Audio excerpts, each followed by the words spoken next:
இவரு செய்ய முயற்சி பண்றது என்னன்னா ஒரு பெர்ஃபெக்ட்டான ஹெட் ஸ்டாண்ட். யோகால சிரசாசனம் பண்ணி காலை தூக்குறத பாத்திருக்கேன். அதுக்காக இப்படி பாப்பறப்பேனா?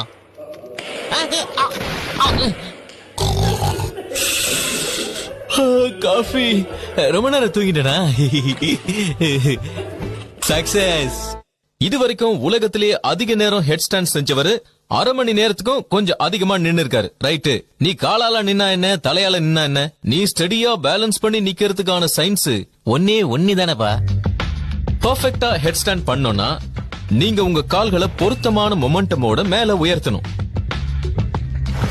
மொமெண்டம் குறைவா இருந்தாலும் சென்டர் ஆஃப் மாஸ் மேல வராது, மொமெண்டம் அதிகமா இருந்தாலும் சென்டர் ஆஃப் மாஸ் மேல வராது. மேல இருக்க காலு கீழே விழாம இருக்கிறதுக்கு நீங்க ஏற்படுத்திருக்கிற சென்டர் ஆஃப் மாஸ் கைகள் மற்றும் தலையால ஏற்படுத்தின ட்ரையாங்கிள் பேஸ்க்கு சரியா மேல இருக்கணும். ஹேண்ட் ஸ்டாண்ட் பண்றதுக்கும் இதுதான் சரியான பொசிஷன். ஆனா பேஸ்மெண்டோட அளவு ரொம்ப சின்னதா இருக்கும்.